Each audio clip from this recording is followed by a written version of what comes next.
afastados são mais perigosos por natureza. O que eu sinto, o que eu sei, é que hoje em dia a situação está bem melhor nesse sentido do que estava antes da tomada das favelas, do Alemão, etc., que a situação melhorou muito. É isso que você acha também? Acho que sim, acho que houve melhora, mas os depoimentos são verdadeiros, são importantes, são legítimos, porque o Rio é uma cidade muito grande, muito diversa, as situações são muito complexas, muito variadas, e nós vamos colher os depoimentos, os testemunhos mais variados, todos eles verdadeiros. A situação é muito grave, há muita brutalidade, sim. Nós temos problemas policiais gravíssimos, necessitamos de uma refundação das polícias, sim. Mas houve avanços, claro, houve conquistas, houve abertura de novas perspectivas, inclusive na direção do que o Alexandre dizia, mais sensibilidade para as questões sociais, maior compreensão sobre as raízes sociais desses dramas, né? Dos jovens que acabam sendo recrutados para o tráfico. Nós temos de competir com o tráfico oferecendo alternativas. Já há uma compreensão maior e eu acho que, por isso tudo, nós estamos dando alguns passos adiante. Mas o problema é sério, o Marcelo Freixo está com essa dificuldade, está com essas ameaças, reiterando, reproduzindo uma novela que nós vimos há 11 anos, quando eu via Nova York com você aqui pela primeira vez, né? Agora, qual é o tipo de ameaça que ele recebe? Nós vamos matar você? O cuidado? É uma coisa bem explícita. Assim. A ameaça mais recente, ele recebeu 7 nessa última semana.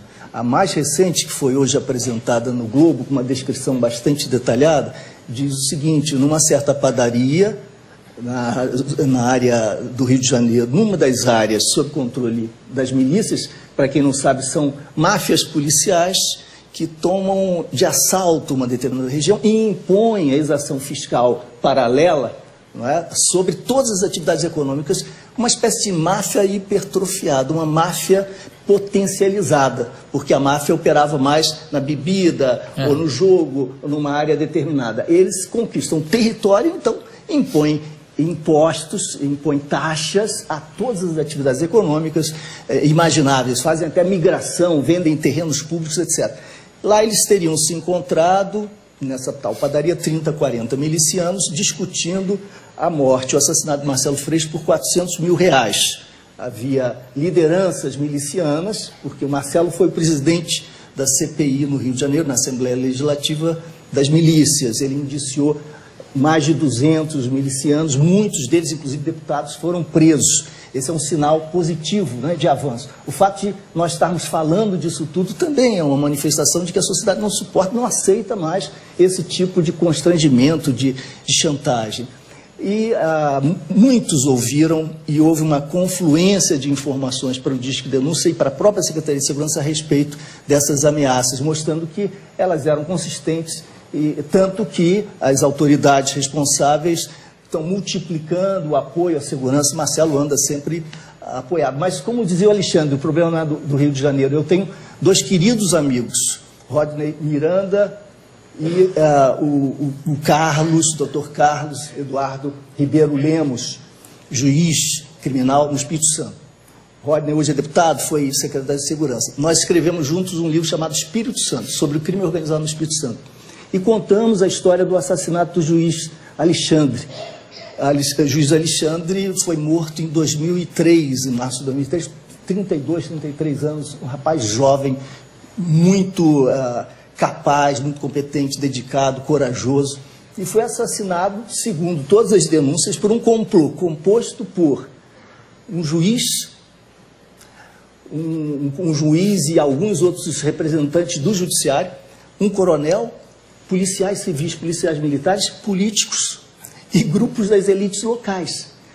Bom, felizmente houve o processo, ainda nem todos estão presos, ainda há muito por fazer. No entanto, esses que foram amigos de Alexandre, do Alexandre vítima do complô e do assassinato, que lutaram contra isso, que investigaram e prenderam pelo menos parte do grupo do crime organizado, esses, o Dr. Carlos Eduardo e o Dr. Rodney, continuam com segurança. Então, como eles dizem, nós estamos presos e os nossos algozes, aqueles que ameaçam a nossa vida, aqueles que ameaçam a segurança do Estado, continuam por aí.